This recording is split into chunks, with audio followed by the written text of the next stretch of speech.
Pizza sauce বাজার থেকে না কিনে এবার বাড়িতেই বানিয়ে ফেলুন। অনেক বেশি হেলদি অ্যান্ড টেস্টি হবে, খেতেও ভালো হবে, আর বাচ্চারাও খুশি হয়ে যাবে। এইভাবে টমেটো নিয়ে আর টমেটোগুলোকে ছুরি দিয়ে কাট লাগিয়ে এবার কড়াতে জল ভালো করে গরম করে টমেটোগুলো দিয়ে সিদ্ধ করে নিয়ে নামিয়ে ঠান্ডা করে আর খোসাগুলো ছাড়িয়ে নিন। যেহেতু কাট লাগিয়ে নেওয়া হয়েছে, খোসাগুলো ছাড়াতে অনেক বেশি সুবিধা হবে। খোসা ছাড়ানো হয়ে গেলে একটা ছুরি দিয়ে একেবারে কুচি কুচি কুচি কুচি করে কেটে নিন, ঠিক এই রকমভাবে। তারপর কড়া বসিয়ে গ্যাসের ওপর দিয়ে দিন তেলটা গরম হলে কুচিয়ে রাখা রসুনের টুকরোগুলো দিয়ে ভালো করে নাড়াচাড়া করুন।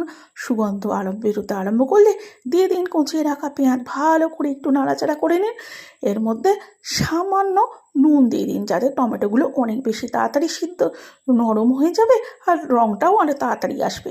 এবার এর মধ্যে দিয়ে দিন কুচিয়ে রাখা টমেটো, ভালো করে নাড়াচাড়া করে নিন কিছুক্ষণ, আর খুন্তি দিয়ে একেবারে স্ম্যাশ করে দেবেন। আর দিয়ে দিন কিছুটা অরিগ্যানো আর সামান্য দিয়ে দিন জল। একটু সামান্য ফুটতে যখন আরম্ভ করবে তখন এর মধ্যে দিয়ে দিন স্বাদ মতো নুন, আর দিয়ে দিন চিলি ফ্লেক্স, আর দিয়ে দিন কাশ্মীরি লঙ্কার গুঁড়ো, সুন্দর একটা কালার আসবে। আর দিয়ে দিন স্বাদ মতো চিনি, একেবারে সোনায় সোহাগা হয়ে যাবে।